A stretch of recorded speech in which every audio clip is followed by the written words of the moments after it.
Good morning, my friends. Good morning to you all. It's Matthew Street. Welcome to my channel. I really appreciate you being here as always. And folks, I just thought I'd get up early this morning and give my review of seeing Ringo Starr and his all-star band, the 2022 tour. Folks, it happened last night, September 22nd, 2022. I got to think of the date because this thing was supposed to happen 2.5 years ago. Unbelievable that I think this is the longest I've ever waited to see a musical artist from the point of getting tickets for a show. Spring of 2020, we know what happened then, so Ringo postponed it till spring of 21. And at that time, they just felt it wasn't quite ready with what was happening with the thing and all that stuff, you know. So they postponed it another year till spring of 2022. Now, I was supposed to see him, and this is the final ticket we received. We did get a couple of updates from the original tickets to the latest one. This was the latest ticket we received.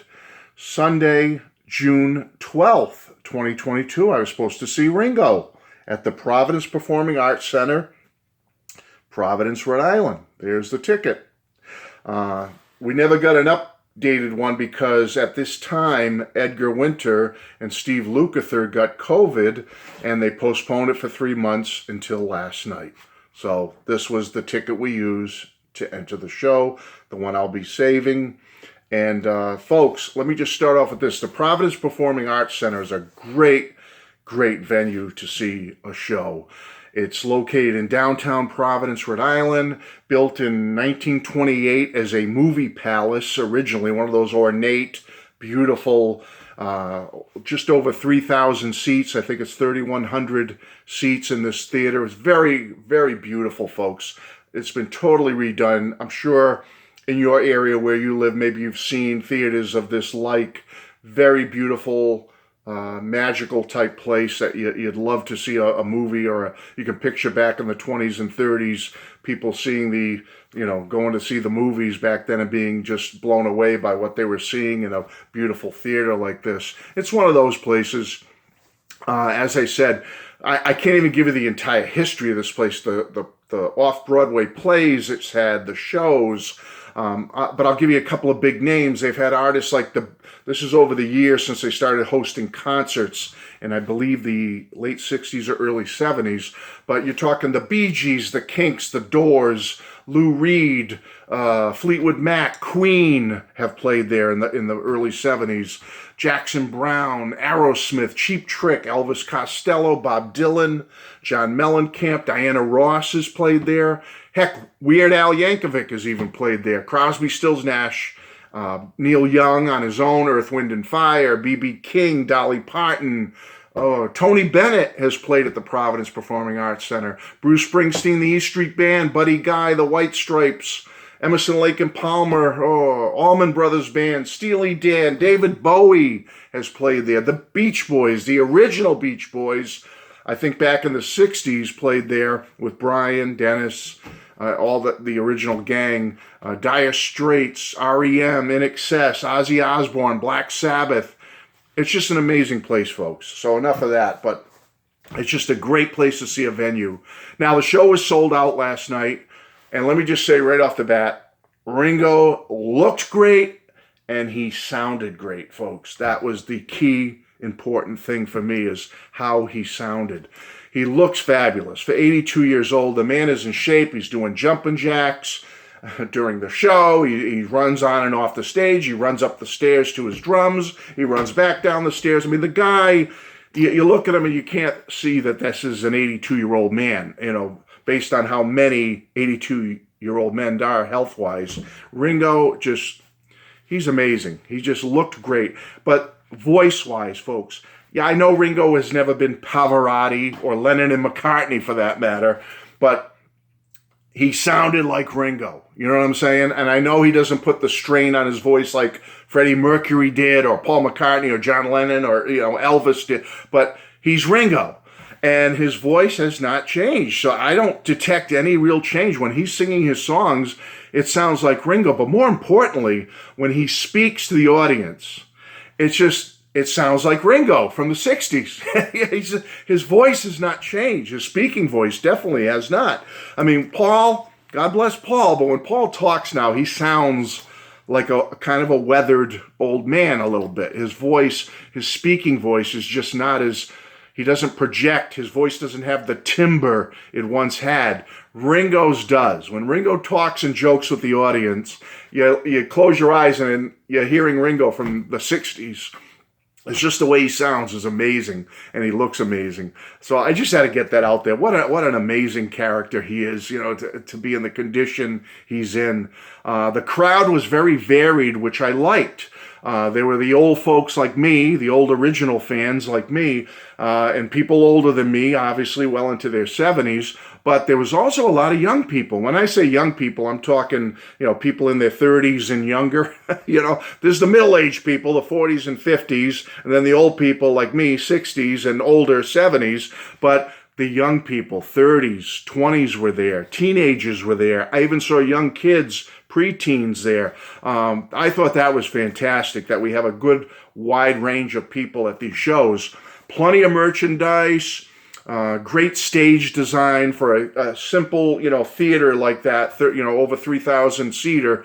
Great stage design. The way they did the colors and the effects and the lighting, really well done. Well done. The sound was great. Whoever did the sound mix, fantastic. Sounded great. Vocals were right up front. You could hear every instrument. Wow, there were mega fans there, folks, wearing the regalia, Beatles and Ringo regalia, and then you could tell there was just casual fans there, maybe since the Get Back film or whatever, just to say they saw a Beatle or whatever. But everyone seemed to love it. Everyone seemed to enjoy it. And I really want to go through quick of some of the songs. I'm not going to go order of the concert. It's pretty much the same set order, but a couple of quick comments about different artists. Warren Ham, he's the kind of the utility guy, the jack of all trades for the show.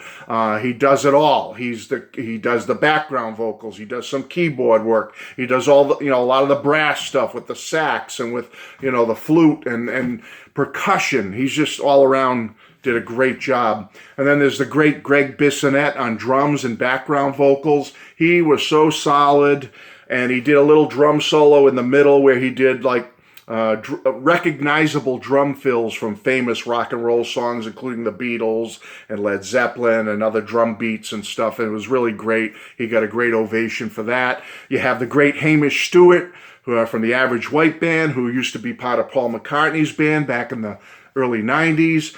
He did 3 songs, Pick Up the Pieces and Cut the Cake from the Average White Band. And he did a song called Work to Do, which I believe was an Isley Brothers cover.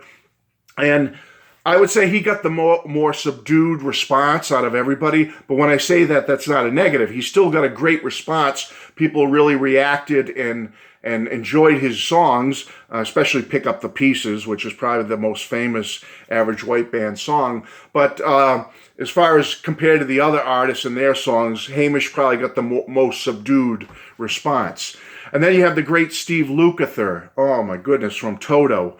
Rosanna, Africa, and Hold the Line, he did. And he's so solid on background vocals and lead vocals, and his guitar work is amazing. Steve Lukather was great. You had the great Edgar Winter back. I mean, for a 75-year-old guy, wow, Edgar just did a great, vocally he sounds great. His songs got a fabulous response from the audience. I mean, some of the biggest applause and responses of the night were for Edgar Winter. Free Ride he did, brought the house down. Frankenstein brought the house down. And then he did kind of a tribute to his brother Johnny, Johnny Be Good, the famous Chuck Berry song. The whole band got in on that, and it was fabulous. And then the guy who really not surprised me, but I mean, the audience response to him was so overwhelming, was Colin Hay from Men at Work. Wow, he did Down Under, Overkill, and Who Can It Be Now? And he really got a big response from the audience. The audience really latched on to what he was doing, and I couldn't believe it. And his vocals are spot on. I mean, he sounded like the record. Colin has not lost a thing in the vocal department. When he did the Men at Work songs, you closed your eyes, and it was like you were seeing Men at Work live in 1982 or 1983. That's how great he was. Now let's get to the man himself, Ringo Starr. And I bought some buttons. All right, let me show you those. Some cool Ringo Starr buttons. I don't know how they're coming through, but we'll try this. We're a nice little button set of Ringo. As I showed you, I have my ticket. I did get this official shirt, and on the back has all the dates. I thought this was a kind of a cool little shirt to have for Ringo.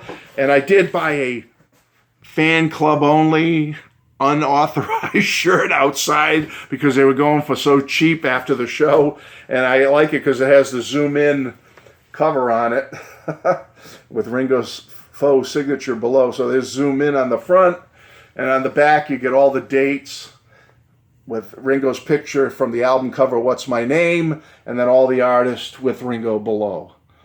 So I thought that was kind of cool, and I got it for dirt cheap. I said that'll be a cool little collectible, whether I wear it or not. Maybe I will. But anyway, so that's what I got.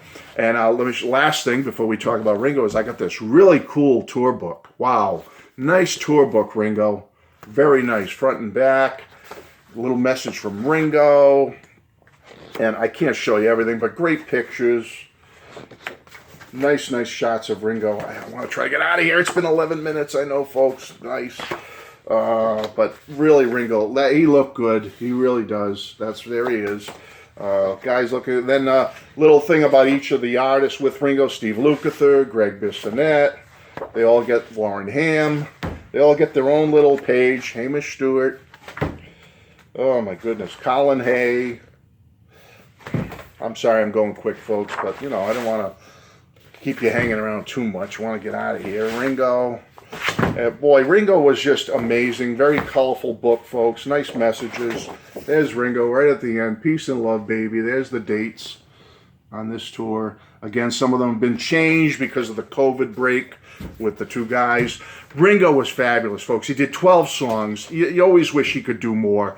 Matchbox, I'll just give him all he did. Matchbox, It Don't Come Easy, and What Goes On. Then a break, other artists in the band. Then he did Boys, I'm the Greatest, and Yellow Submarine. Then another break, other band members. Octopus's Garden, Back Off Boogaloo, then other artists.